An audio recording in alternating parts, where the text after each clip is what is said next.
Are you thinking about buying the Sigma 56mm f1.4 for your Sony APS-C camera? Are you thinking, is this lens worth a $430 price tag? Maybe you're like me and you're wondering, am I gonna use this lens enough to justify the price? In this video, I'm gonna tell you about my personal experience using this lens with my Sony a6400.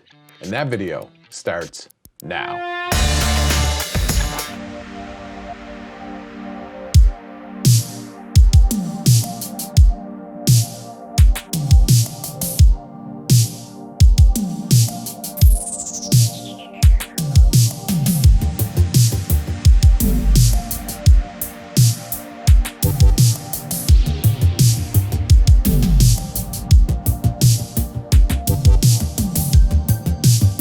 Welcome to my channel. My name is Brian the Camera Guy. On my channel, I review Sony cameras and their lenses. If that's something you're into, I encourage you to hit that subscribe button and that bell notification so you don't miss out on any of my future videos. Today, I'm going to be reviewing the Sigma 56mm f1.4 lens. This is the fourth lens in a series I'm calling the best lenses for the Sony APS-C camera line. If you want to see the first three videos, I'll leave a link up in the cards above and down in the description below. And in those videos, I review the Sigma 16mm f1.4, the Sigma 30mm f1.4, and also the Sony 16-55 f2.8 lens. And make sure to stick around till the end of the video as I'm gonna give you my personal opinion on whether you should buy this lens or not for your Sony APS-C camera. Now let's go ahead and get into the review. First and foremost, take a look at that lens element. That is a huge piece of glass. The Sigma 56mm f1.4 is the final lens in the Sigma trio. Just like its brothers, the 30mm and the 16mm, this has an f1.4 aperture. That f1.4 aperture is gonna be great for low light, so you can get some nice, beautiful images. Now this lens is gonna give you some really creamy bokeh. That's gonna give you some great subject separation, not only in video, but also in still pictures. This lens is an absolute background destroyer. Now some people think that this lens may be one of the best portrait lenses on the market for your Sony APS-C cameras. And I don't think they're wrong. The bokeh in the background makes this lens phenomenal. It just absolutely separates your subject from the background, give you that nice subject separation, and makes not only your videos, but your still images pop. Now this lens is made for the Sony APS-C camera line. They also have a Micro Four Thirds version, and now they make this lens for the Canon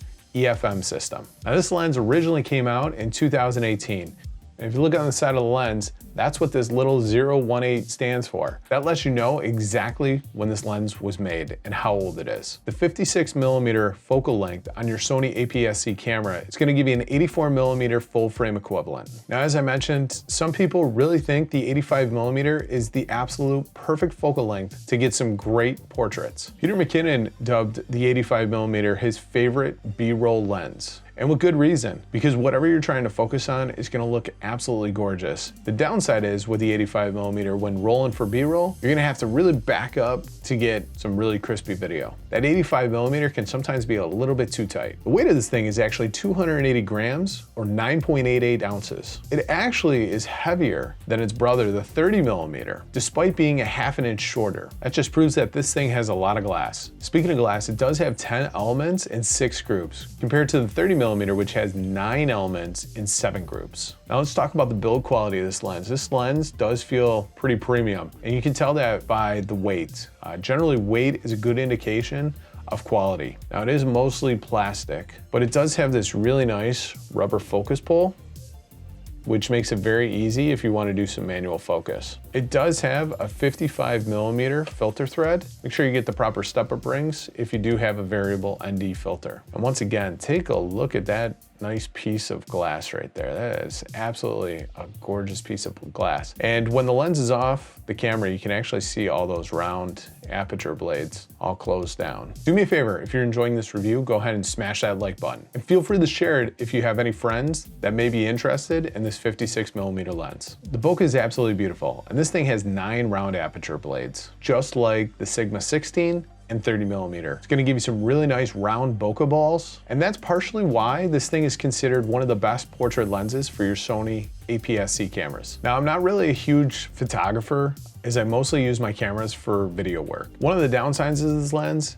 is there's no image stabilization. That means if you're gonna use this lens, a lot of times you might get some shaky footage. You may wanna consider investing into a gimbal to help with some of that stabilization. This lens is definitely light enough and small enough to fit on any gimbal. Pair it with your a6400 and you're gonna have a nice, very small, compact package. If you haven't made a camera purchase yet, you could always go with the Sony a6600. That's gonna offer you a little bit of stabilization, which will help out with some of that shaky footage. The other way to help out with some shaky footage is to film in slow motion. So at either 60 frames a second or 120 frames per second. That's gonna help smooth things out, as when you're in slow motion, it definitely smooths out some of those jitters. Let's talk a little bit about autofocus here. Just like its brothers, this Sigma 56mm lens is freaky fast when it comes to autofocus. You would almost think that this lens is a native lens to the Sony APS-C lineup. And with the background blur that you're gonna get on this thing, once you hit that focus, your subject is just gonna pop off the screen. Let's talk about the minimum focusing distance. This thing has a minimum focusing distance of 0.5 meter or 1.5 feet. This thing is not a macro lens. If you're gonna get some nice and tight, you're gonna have to be a little bit further away. That being said, for 0.5 meter or 1.5 feet, you can still get pretty close to your subject. If you made it this far in the video, do me a favor, go ahead and comment down below with your favorite prime lens for your camera. Now, the sharpness of this lens is like every other Sigma lens that I've ever used. Sigma creates some really amazingly sharp lenses, and this lens is no different. It is unbelievably sharp. Now, prime lenses are usually a little bit sharper than zoom lenses, and that's because they have that fixed glass elements. Due to the bokeh, it makes this lens look even sharper. And the colors coming out of this lens are the exact same colors that you're gonna see in the Sigma 16mm and the 30mm. And I gotta be honest, I truly love these Sigma colors. As you can see in this video, the colors really make the skin tones look very nice. They're spot on. I mean, just look at these skin tones. It looks really good. Now, if you want a video that's gonna help you with your white balance, I've done one of those. I'll go ahead, I'll link that up in the cards above and down in the description below. To be completely honest, is this lens truly worth that $430 price tag?